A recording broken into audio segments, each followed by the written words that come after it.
Thanks for joining.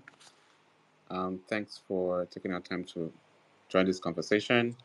I'm Joseph Ishii, a consultant, strategy consultant with the American Business Council, and my co-host or my host is. Yes, hello. My name is Paul Ulele. I'm the co-host for this event as well. And Okay. on today's conversation, we'll be talking about the role of private sector in strengthening democratic institutions in West Africa. Okay, fantastic. Thanks, Paul. So just to give you some background, this session is organized by PSSDF. That's the private sector group driving change for democratic institutions, especially in Nigeria. We focus on Nigeria actually. So as Paul earlier highlighted, basically we'll just be discussing how the private sector's role in strengthening and driving advocacy around democratic institutions. So to give you more context, West Africa's journey with democracy has been a complex one. It's been marked by both progress and some setbacks. Since after the Cold War, the region itself saw a wave of democratic reforms leading to significant strides, in development, in human development, and most especially governance. But in recent years, we've also witnessed um, some concerning trends around democratic backsliding, right? For instance, countries like Mali, Guinea, Burkina Faso, they've all experienced coups resulting in military takeovers. These events often most of it stem from regional stability, instability, poor governance, and dissatisfaction of the elected leaders, leading to authoritarianism, right? Trying to take charge of the economy or the democratic situation. So, for example, in Senegal, which is usually seen as the beacon of democracy in the region, faces own challenges, went from political tension to uncertainty, which raised concerns from the private sector, especially for investors as well.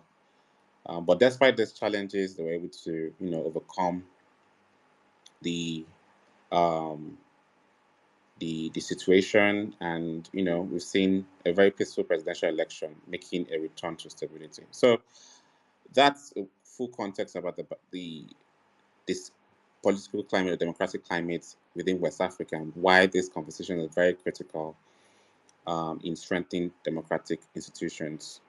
Yes, and where the private sector comes in is that the private sector plays a pivotal role in job creation and economic growth in West Africa. And these private sector groups have been instrumental in strengthening these democratic institutions by fostering entrepreneurship and economic diversification.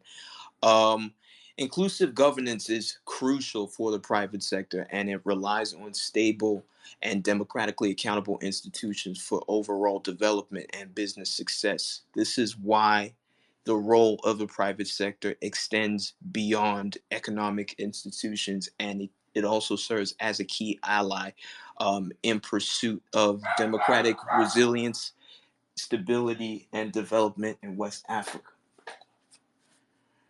So, our guest speakers today to join in on this conversation on private sector's role in strengthening democratic institutions, we have Mr. Ambassador Aminu Akadiri, the executive director for YC, Mr. Adewale Smart Oyeringde, the director general for NECA, Mr. Sheikh Umar, um, the CEO and founder of OCD, uh, Harwan Sidat, a consultant for SIPE, uh, Lola, Lola Adekoyi, the country director for Nigeria, SIPE, Um, the first question to kick off this conversation is to all the speakers. Can you provide a brief overview of how you see the role of the private sector in strengthening democratic institutions in West Africa? And can you also share some successful examples of the private sector driving policy initiatives to support democratic institutions and governance reforms in the region? Okay. Good evening, good morning, everybody, wherever you are listening to us. As you mentioned, my name is Aminu Akadiri, and I'm ambassador for IATF. That is my second term now. I'm ambassador for IATF. I'm representing the Federation of West African Chambers of Commerce, as everybody knows as ECOWAS Chambers of Commerce. Why people are calling us ECOWAS Chambers of Commerce is because FEWASI is based inside ECOWAS. I will explain to you why we are inside the ECOWAS.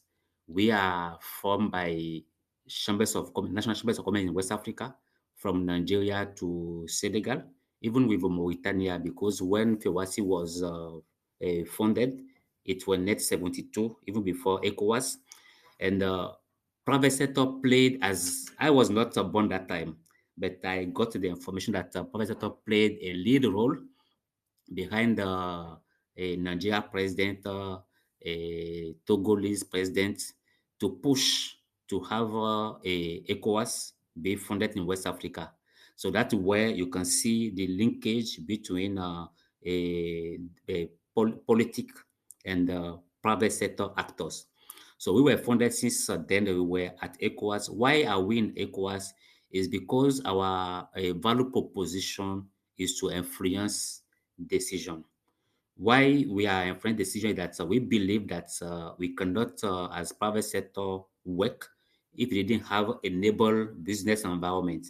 That's where FEWASI was set up to be the umbrella body of all the private sector in West Africa, to bring the private sector position and perspective at ECOWAS level. We are the only one organization that has the observer status to head of state summit to bring private sector position in this summit. Even when you see His Excellency President Tinubu, when he take over as ECOWAS president, he said that he want to work with FEWASI to bring private sector actors in what they are doing. So what is the linkage between private sector and democracy? When you take all the chambers of commerce, our way of working is that inside chambers of commerce, no union discussion, no religion discussion, no political decision discussion. Why they said no political? Because I cannot be, for example, I'm Amino Akadiri. Let us say we are in Nigeria. I'm a member of APC. I can never show that I'm a member for APC or PDP. I have to make sure that I bring everybody close to me. But that didn't mean that we are not playing a politic. We are playing politics in favor of a private sector to make sure that we have a enable business environment. That is where you will see the link between a politic and private sector. Can we do the politics if we didn't have a democracy? I believe that is not possible. We should have a good governance. We should have a environment where everybody can have the freedom of speaking, freedom of doing business. Even when we take the ECOWAS treaty, if I want to tell me today, what is the takeaway from ECOWAS today is that we have the free movement of person, free movement of good, the right of establishment, and free movement of services. So if we have that one as private sector, that this is what we need for an enabling business environment. When you come to the political level, you believe with me that what we are fighting for is to have a liberty to talk, a freedom to talk, a freedom to do our business. That's where I see the linkage between private sector and a democracy. As an entity, as a citizen, by the constitution, we have to fight to have an alternance in our country, democracy going well. That is where what I can bring as an introduction. I believe that when we will continue our discussion, I can come on board more about what private sector can benefit from having the good governance in a democracy way. Thank you very much. Over to you. Yes, thank you for that. Any Mustafa, do you want to chime in as well? Sure. Sure. Can you guys hear me? Yes, we can hear you. Thank you very much. Thank you for this opportunity, and happy to take the floor as well and give a little bit of insight. I like in the presentation that the two host moderators have done in the beginning. I like the fact that they've mentioned very quickly the complex relationship with democracy that we are seeing in West Africa, and the importance of the positioning of the private sector. I just wanted to kind of go back a little bit and say that the biggest constraint that we have is that democracy in itself doesn't come by accident. Democracy is a process that basically kind of creates a culture and values, leading to practices which this whole cycle is very, very important. Unfortunately, in our countries, and I speak mainly about West Africa and the Sahel countries in particular, what we have in those countries is that while the countries are very new, very nascent new countries, historically, these countries have been built, and the institutions that are in these countries have been built on a long.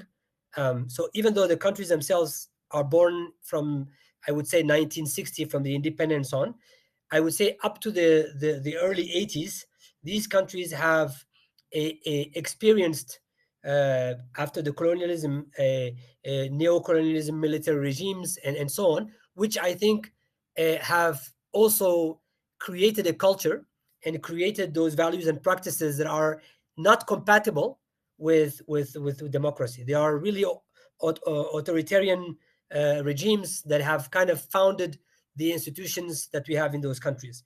So democracy, the way we are seeing it in most of our countries, is a really has not come from a demand-driven approach.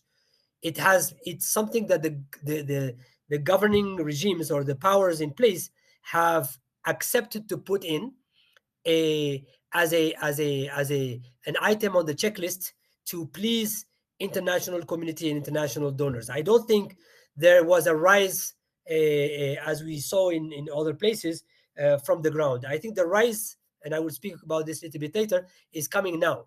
What we have seen initially in the late 80s, 90s, and on, is a democracy that is almost a fait accompli. It happened because, well, everybody is doing it and nobody's working with anybody who's not democratic. But it's not a demand driven, it's not a grassroots kind of a approach. And I think private sector, most of the private sector has been brought up in this kind of in this process, basically looking at a very clear separation. So this idea that democracy has about participation, about accountability, about responsibility, collective responsibility, is something that has been always seen by the private sector in many of our countries as something symbolic, not real. The reality is you only participate if you're called to participate. The reality is you don't ask for government and public institution accountability because that's not politically correct. You don't challenge the institutions. You don't take some responsibility in terms of governance and ethics because you could touch on politically charged items. And so this is kind of the process that has taken us, I would say, to probably 2010 to 2000, around the 2010, where we are seeing a bubbling environment in West Africa. And I say this in a very positive way. I think even though you are seeing military coups in Mali, in Burkina, in Niger, some constitutional disorder in Chad, and then coup in Guinea, and this looks like a chaotic scene, in reality, this is really a result of, I think, a political and social transition that our countries are facing. Right now, there is a demand that is setting up, is being put in place to really demand that democracy. And I think in times where we are seeing all of this chaos, and people are kind of probably questioning the status of democracy, and potentially even the future of democracy in West Africa, I think if one kind of look a little bit deeper into the social fabric and the economic movements, and so on, one can be a little bit more optimistic, because I think we are at a crossroad where, of course, the military juntas are taking advantage of this crossroad, and the bubbling moment. But I don't think it's something that can last, because there is a renewal in the political elite, in the political ecosystem. There is a more and more responsibility, and visibility of the accountability of the elected officials. There is more and more possibility through the social media and other things to be able to put some of their actions in light, outside even of the controlled, the controlled the spectrum. And also, I think the youth level of freedom and expression is sometimes, exaggerating, but I think within the analysis of youth, we can say that this is something that is bound to create a change that is a change that is sustainable. And a change that is sustainable in a governing system is only experienced through democracy. And so I think at this moment in history, it's very important to say, even though we have a complex relationship with democracy and we have some serious challenges, there is optimistic view, and I think we could be optimistic that there is more and more grassroots demand for democracy. And this is going to take me to the next point, and I would close with that, which is the main point that we have here, which is the role of the private sector in strengthening democratic institutions. I think this renewal that we are seeing in the political spectrum, we are also seeing this renewal in the economy. We are seeing this renewal in the emerging SMEs. We are seeing more and more young people investing and engaged in the economy, and also challenging the practices and the values that the former system has in place, with some positive reaction from the institutions, whether they are regional institutions and international institutions.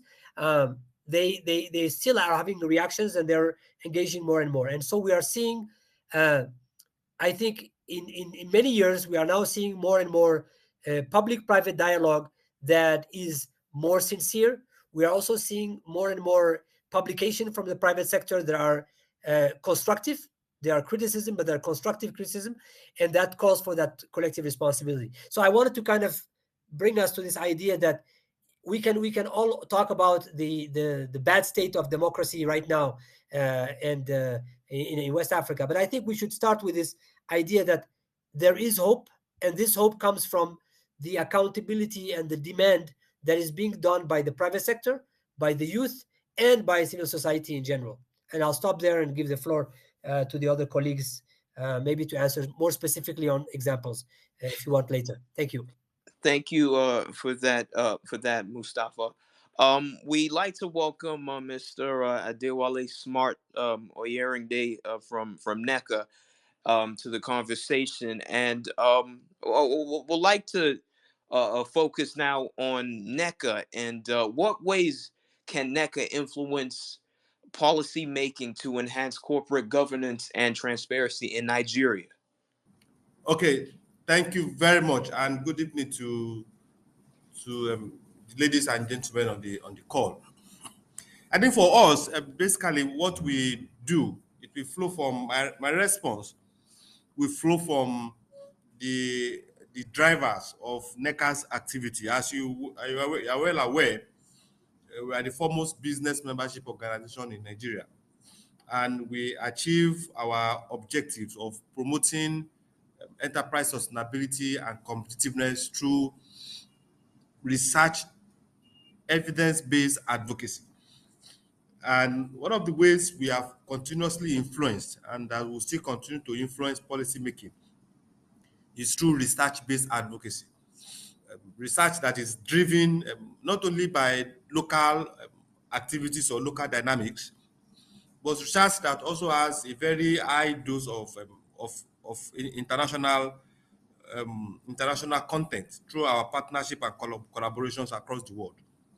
So this we have done significantly well, with all modesty, and that is one of the ways that we think seriously that we can continue to influence policy making within the context of Nigeria.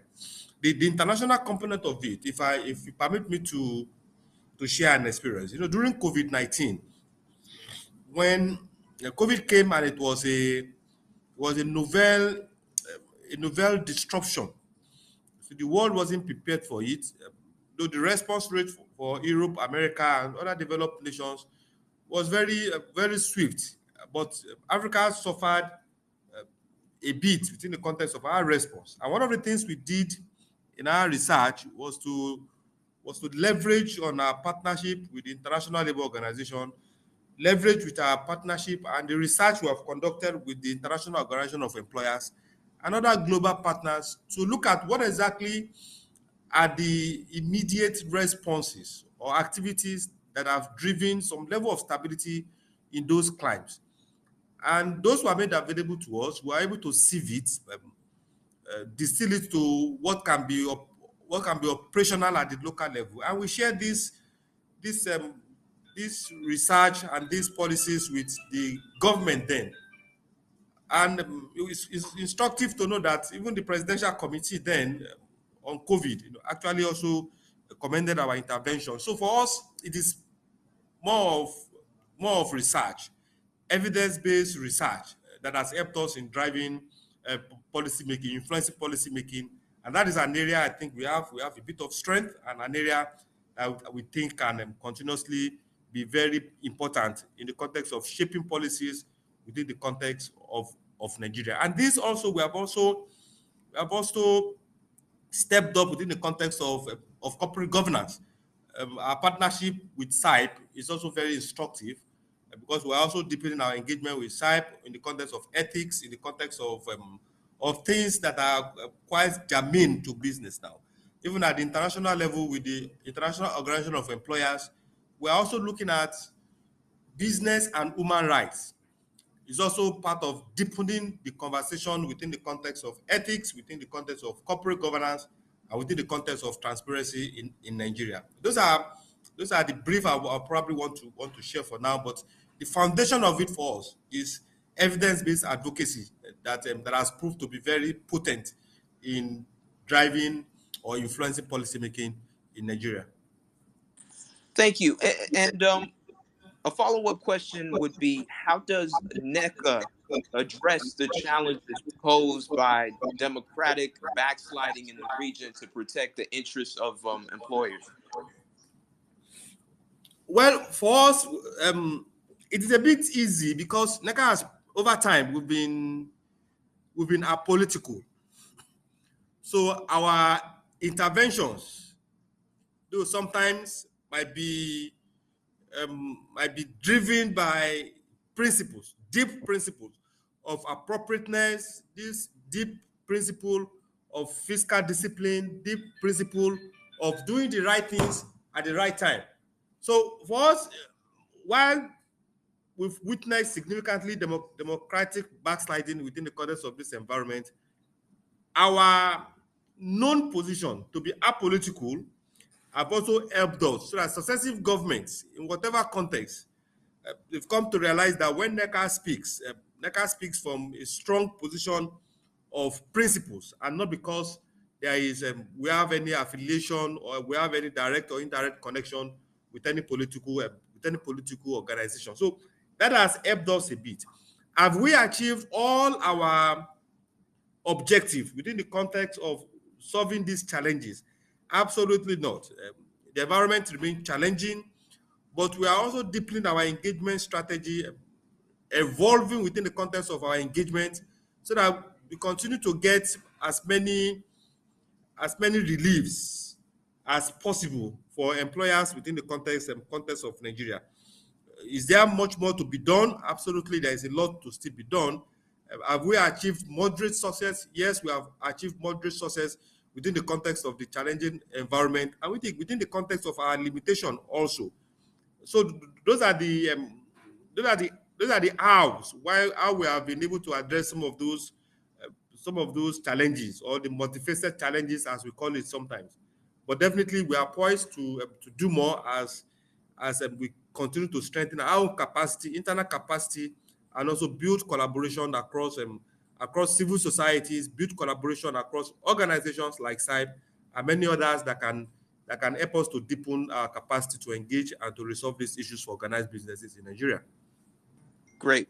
In terms of the international perspective, drawing from your individual experiences with SIPE, how does an international partnership, or how do international partnerships and collaborations enhance the role of the private sector in supporting democracy in West Africa? Mustafa? Yes, thank you very much. I think, you know, private sector in West Africa, as I mentioned earlier, like the youth, is really connected to the world. So, in that sense, I think international institutions and international development programs are really trying to, you know, create a kind of a smoother bridge between these different experiences from even within Africa, maybe private sector in the eastern part of Africa with maybe a little bit more experience in certain areas with West Africa and also South America and other places. So this idea of networking, this idea of exchanging and trying to learn from each other and learning from people who are actually from the private sector, working in an environment that potentially has a lot of similarities, even though every context is very specific. I think that's one of the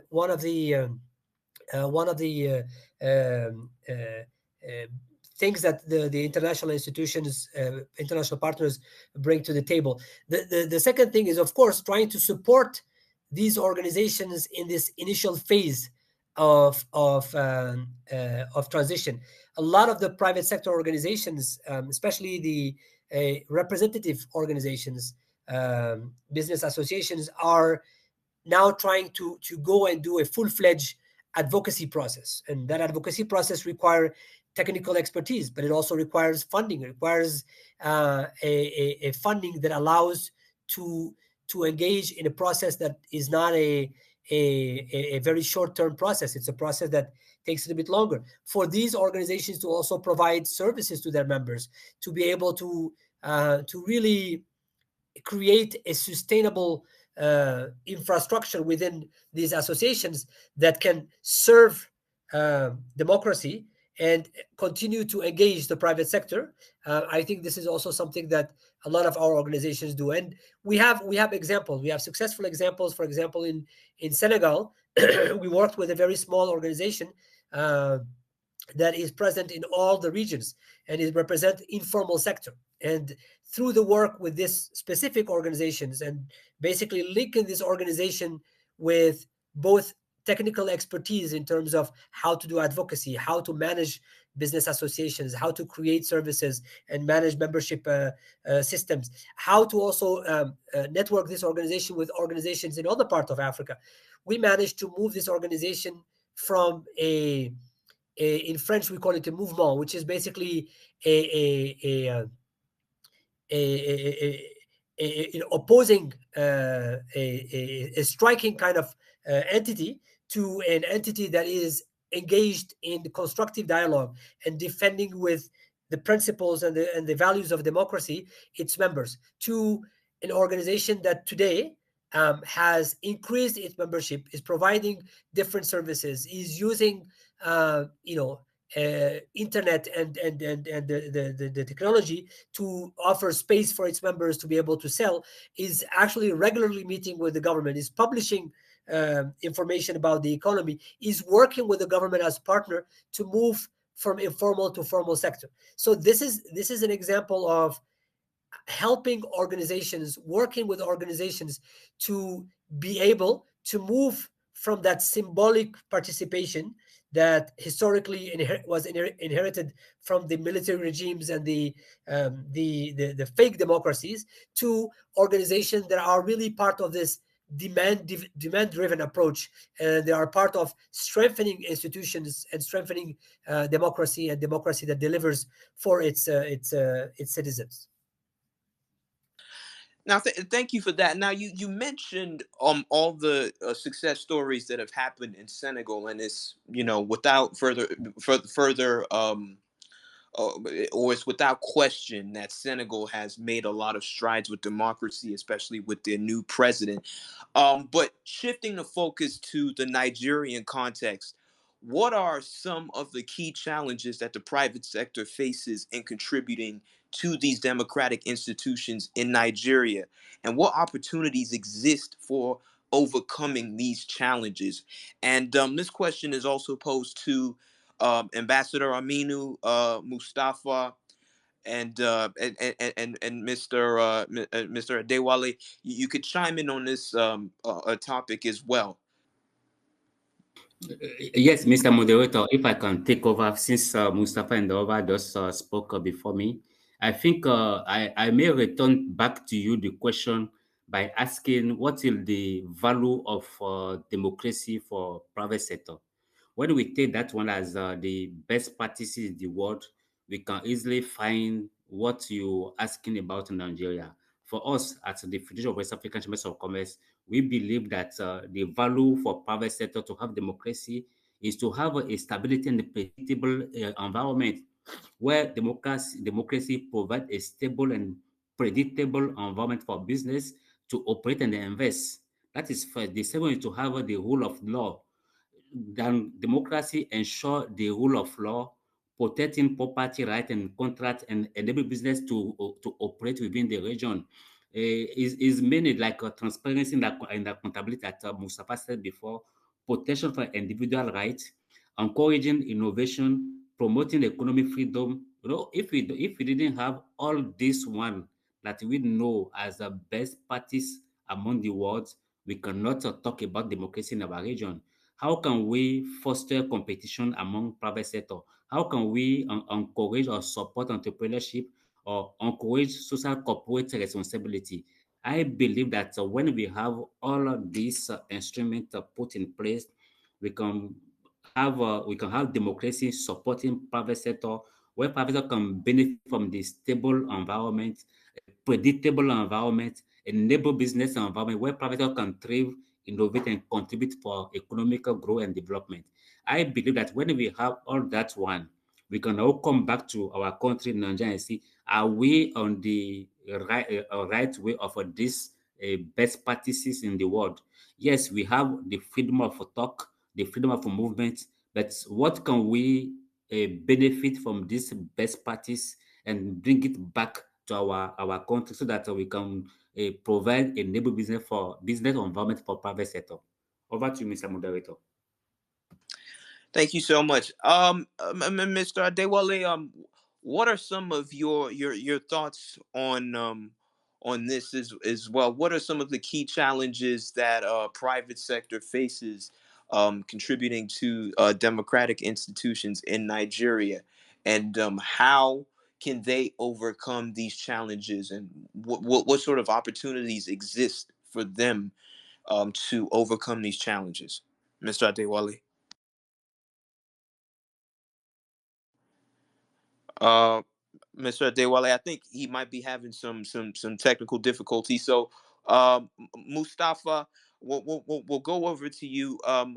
What are your thoughts on this on this issue, and what are some of the ways private sector can overcome these challenges, and what opportunities exist for them in overcoming these challenges and contributing to the democratic institutions in Nigeria? Mustafa. Thank you. I really like I think the fact that Ambassador Aminu and I are really very much aligned. I think what he said is in a way, I think what I wanted to say maybe phrased in a better way. But I think in specifically to talk about Nigeria from a West African perspective, Nigeria, Cote d'Ivoire, and Senegal represent, I would say, the countries that um, have an edge, and they are looked at as kind of the models for a lot of the other economies. So the way that things are being done in those countries is also an inspiration, and is also affecting businesses and the business engagement, business sector engagement in the rest of West Africa.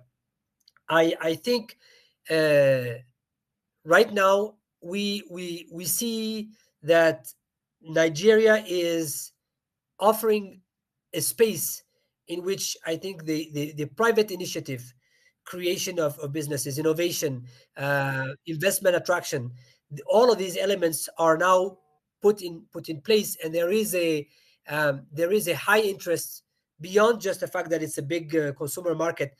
There is a high interest because of those elements of democracy, and private sector is very much protective of these historical gains. However, without a doubt, there are some challenges that remain, and the private sector continue to push with the sensitivities of the context. And I can take one of the example would be the challenges of governance related to whether it's anti-corruption, whether it's a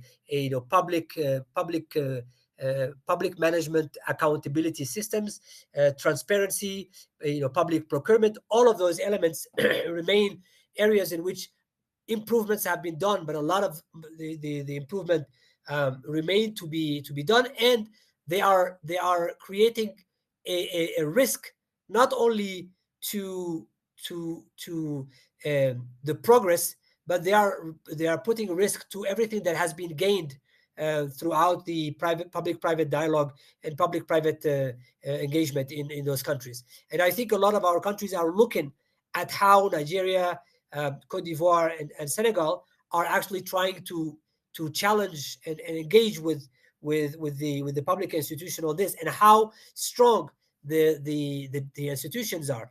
The strength of the institutions in a democracy are really the sign of health. If the institutions can function and they can manage to stay away from political sensitivities and into pragmatic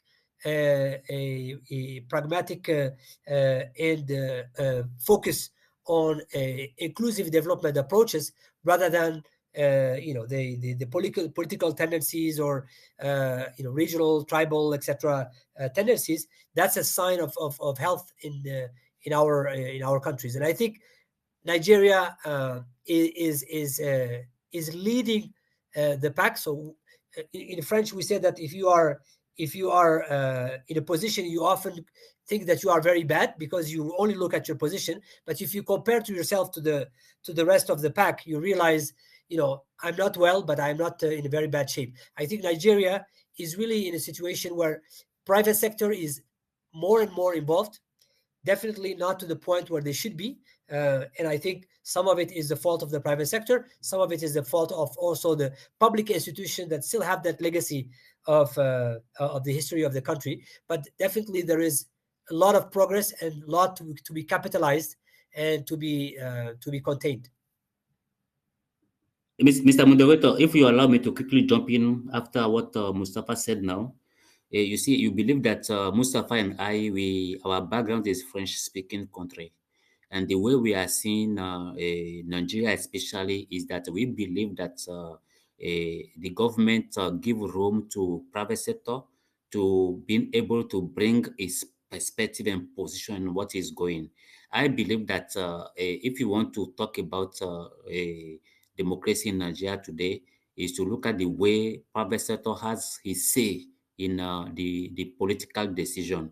When we take it with the other West African country, is that we think that we have to go to the English-speaking country to being able bring on the table what we think, to being able, I don't know, to being able influence a decision as a private sector.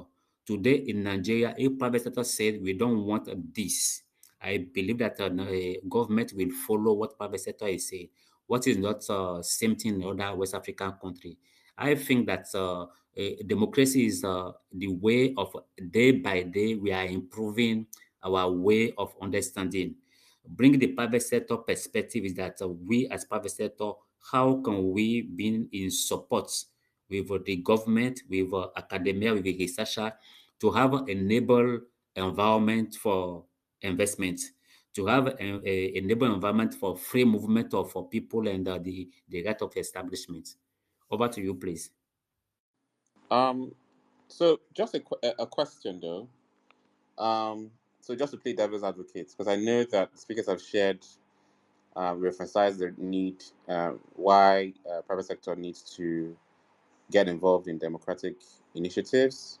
But then looking at Mali, right, and some countries within West Africa that have had several coups, and then citizens, where you find citizens that are in support of such dramatic change. How can a NECA support democratic change? Second question, how can private sector contribute to change in institutions gradually, using Mali as an example? Right. So this for Mr. Wali and Mr. Ambassador and Mustafa. I mean, speaking from, I'm just putting myself in a Malian shoe, right? Yeah. So over to you. Mr. Mungerota, I think that either we want or not, we can exit from democracy, but we have to come back to the democracy. As I mentioned before, is that democracy is a day-by-day way of providing the freedom for everybody. What happened in Mali and Co is as we said in French, is not a social event. It's something that happened because of some critical way of doing in the country. I don't want to go in that one, but I want to be straight on my way of representing private sector association. I believe that such if we put in place a dialogue, mediation to discuss on what we really want, what we really need as private sector, I think we can go beyond everything that happened. Let us take, for example, investments. I'm an investor. I'm in Cote d'Ivoire, and I invest in Mali. Investment will take me at least 5 to 10 years. But if sometime this coup arrive, that means I will have challenge to support or to follow my investment. We don't need a situation that will stop making my investment. So what we have all of us to focus on is to look at what are the challenge, how can we go beyond the challenge and then still come back to the democracy where everybody will have his rights of movement, the rights of invest in the region. Over to you, please. Yeah, I just wanted to also say that um, I think you asked a question and you asked it specifically using the example of Mali. I think economically speaking, the instability in any country, and specifically for the case of Mali, for example, the instability of the country, economically speaking, the studies have shown that for Mali, it's going to cost Mali a percentage, a 1% GDP growth loss per year, since the military coup has happened.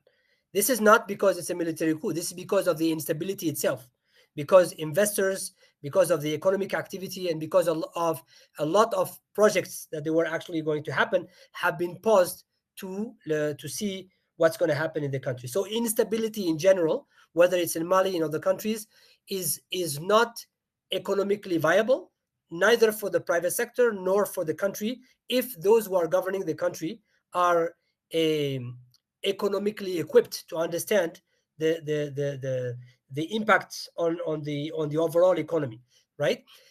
The coups, I think if you have people around the table, they can always argue, and I think fundamentally there's nobody who would argue that a military coup, the military action is justified.